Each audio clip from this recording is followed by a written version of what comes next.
নমস্কাৰ মোৰ চেনেল পাকঘৰৰ জুতিলৈ আপোনালোকক আদৰণি জনাইছোঁ। আজি মই বনাম কলডিল আৰু মাংসৰ চব্জি। আহকচোন চাওঁ কেনেকৈ বনাওঁ মই। প্ৰথমে মই কলডিলটো কাটি ল'ম সৰু সৰুকৈ।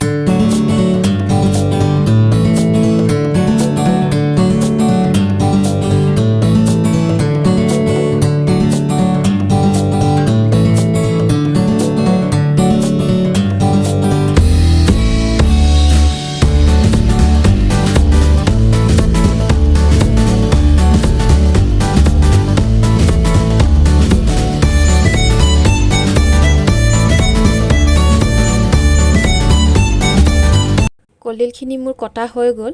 এতিয়া মই কেৰাহী এখন পাতি তাতে অলপ তেল দিছোঁ। তেল গৰম হোৱাত মই পিঁয়াজ এটা মিহি মিহিকৈ কাটি তেলত দিছোঁ। পিঁয়াজখিনি অলপ ৰঙচুৱা হোৱাত আদা নহৰু খুন্দি থোৱা অলপ দিছোঁ। লগতে মই মাংসখিনিও দি দিছোঁ।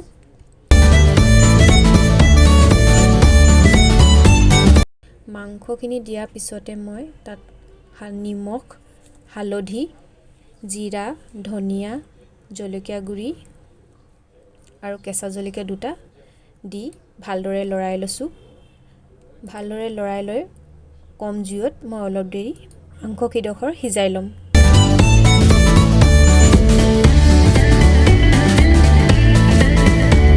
মাংসখিনি আধা সিজা হোৱাত মই কলডিলখিনি তাতে দি দিম।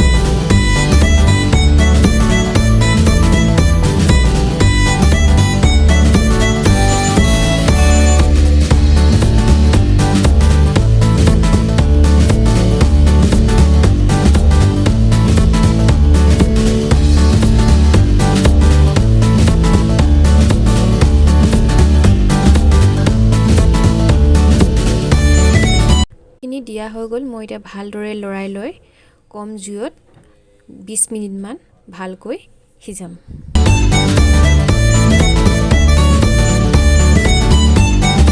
কণীখন খুলি ভালদৰে লৰাই দিছোঁ।